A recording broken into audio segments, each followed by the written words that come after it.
Alright, we're back, and today we have a brand new quad from Emax, and now this is their NanoHawk. So before we get into the quad, let's just real quick take a look inside the box, which I am a big fan of, and that is because it has a foam cutout in here, and since the props are already prop guarded, you can just put the quad right in there, and now this becomes a nice little durable travel case. So I'm really a big fan of that. The quad just comes there. You get a couple Emax stickers and a manual support QR code thing, and it's actually pretty nice because it saves on paper cost, and the manual will always be updated, assuming they update their website that this links to, but that's pretty cool. You get a set of spare props in the bottom, which are their new Avia series, which are supposed to focus on efficiency. We have a little bag with a screwdriver if you need to take anything apart, some screws, and some rubber bands for the battery that slings underneath. We have a typical Emax charger here, which is just USB, and it goes into 6 different ports here, so you can charge up to 6 batteries at once. I believe it charges at around half an amp per channel. I'm not sure what the limit on that though is, and you get 2 of these little connector cables, and I'll talk more about this little black connector in a little bit. And here we have the battery, which is a pretty standard Emax battery, which is just according to them, ADC, 300 milliamp hour 1S pack, and HV 4.35 volts. And I'm pretty sure this charges to 4.35. I've seen it at least at 4.3, and it didn't say it was quite done yet, so it is an HV charger. And enough of that, let's move on to the quad. And now this is their little NanoHawk, and I believe it is the smallest quad that Emax currently makes. On the bottom, we have a carbon fiber cross section for the frame here, and then screwed onto it is this nice plastic little prop guard. It is a little bit flexible, and I found in the flying, you tend to hit the wall pretty often. There's not too much room before you hit the props, but it's not too bad, and it's been extremely durable, which I think is the most important thing. In the center, we have our fleet controller slash ESC, the all-in-one, the motors solder into, and then on top of that, if you can see, this is our little Emax VTX, but that does 25 milliwatts only, unfortunately. However, on a quad this small, it's not too bad. You have a little whip antenna that comes out, and it is smart audio controllable. The camera, as you can see up front, is a really small guy. This is the RunCam Nano 3. Wasn't too bad when I was flying it. It's definitely not as good as the Nano 5-inch cams, but for how small and how light it is, I think it did an adequate job, as well as I was flowing it in a pretty low light scenario, so it's pretty hard on it.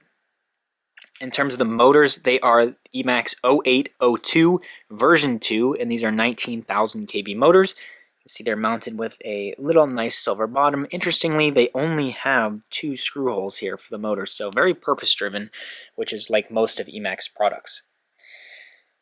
So the quad comes set up in a bind and fly and a plug and fly for $99 or $89. So you can get one without the receiver. I'm not quite sure how that works since the receiver is built into the board, but you could add your own receiver if you wanted to.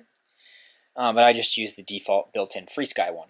So getting into the flight footage here, I'm just going to take off and fly this around. I only flew this indoors since the weather is pretty bad out. So all the footage here is going to be inside, and I was flying this in angle mode. Obviously, I do fly 5-inch quads, racers, X-Class, everything else in acro mode, but for whoop-style quads like this is a 65mm quad. I just find that angle mode works way better, even when racing, and that's pretty typical consensus. I was flying this on the rate profile 2. There is 2 rate profiles built into Betaflight. You just click between them. It's defaulting to 1, but I put it to 2. It just gives you faster rates and a little bit higher angle to get some speed up. And speaking of speed, this thing actually kicks really, really hard. I know on the box it says beginner racing drone. Those two things kind of contradict each other, a beginner racing drone. But this thing definitely has a ton of power, and I think that comes from the 19,000 kV motors. In terms of flight time, I was getting around the 3.5 to 4 minute flight time, which is what they advertise. In terms of how it flew overall, there was not very much prop wash. Everything felt pretty decent for what it is. You can only get so much, and you can only get such good flight performance on a little 65mm brushless quad like this. And I've flown several other Emax products, as well as the Beta FPV Meteor, which is a 65mm quad, similar to this. They all feel pretty good. Nothing bad and glaring that needs to be pointed out. So in terms of durability, I did crash this thing actually a lot since I'm flying it indoors here on the high rate profile. I felt like it actually might have had a little bit too much power for a beginner, but it would be very easy in Betaflight to just go in and set a 75% throttle cut. So you're going to be losing a lot of that power and making it a lot easier to throttle manage indoors. And if you are a beginner, I would recommend maybe even like half, like 60% throttle cut. I think that'll make it much easier to control. Due to these 19,000 kV motors on these quad blades, it does have a lot of power, which is why I'm kind of questioning that they called it a beginner racing drone. I guess it is beginner because it's affordable, it's small, it's light, it's pretty durable. But it definitely isn't the easiest quad to fly. But I think once you lower the throttle percentage down a lot, it will become much easier using the Rate 1 profile. The only time I did break one prop was when I slammed it around. I did bend one of these, but they give you 4 spare, and I'm sure they're very cheap and available to buy on their website.